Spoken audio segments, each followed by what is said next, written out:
کیا قائد اعظم رحمۃ اللہ علیہ کی زندگی ایک سیکولر انسان کی حیثیت سے گزری ہے یا وہ ایک مذہبی لیڈر کی حیثیت سے جانے جاتے ہیں؟ تو قائد اعظم رحمۃ اللہ علیہ جب ابھی آپ کی عمر جو ہے وہ بھی پختہ نہیں ہوئی اور آپ رحمۃ اللہ علیہ جب انگلستان کے اندر پڑھنے کے لیے گئے، وکالت کی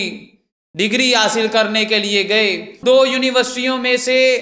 آپ کو کسی ایک کا انتخاب کرنا تھا۔ جب یونیورسٹی کا انتخاب کرنے کی باری آتی ہے تو قائد اعظم رحمۃ اللہ علیہ کسی اور یونیورسٹی اور ادارے کا انتخاب نہیں کرتے، بلکہ اس ادارے کا انتخاب کرتے ہیں جہاں پر ذات مصطفیٰ کا نام سب سے اوپر لکھا ہوتا ہے۔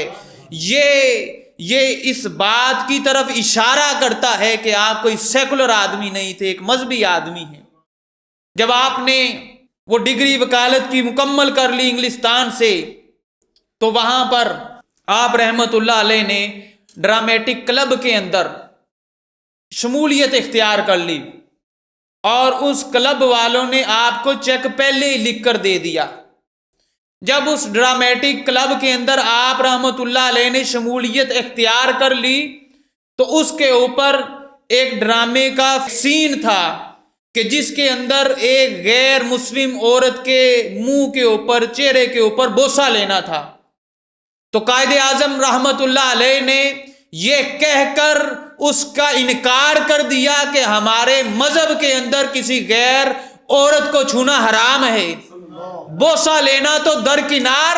اسے چھونا بھی حرام ہے۔ یہ کہہ کر قائد اعظم رحمۃ اللہ علیہ نے انکار کر دیا، اور پھر آپ نے خط لکھا اپنے والد جناب پونجا رحمۃ اللہ علیہ کو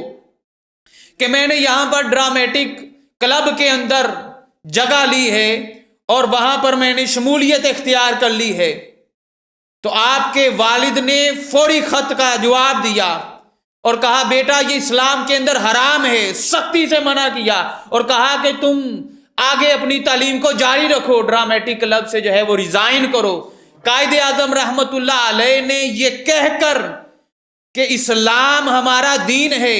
اور وہ ایسا مہذب دین ہے کہ جہاں پر والدین کی نافرمانی کو گناہ سمجھا جاتا ہے، چونکہ میرے باپ نے انکار کر دیا ہے کہ میں ڈرامیٹک کلب میں شمولیت اختیار نہ کروں، اس کا حکم مجھے مل چکا ہے، تو آپ نے وہ چیک بھی واپس کر دیا اور اس کے اندر شمولیت سے انکار بھی جو ہے وہ کر دیا۔ قائد اعظم رحمۃ اللہ علیہ کی زندگی ہمیں یہ بتلا رہی ہے کہ کسی موڑ کے اوپر بھی وہ جو ہے سیکولر نہیں رہے تھے۔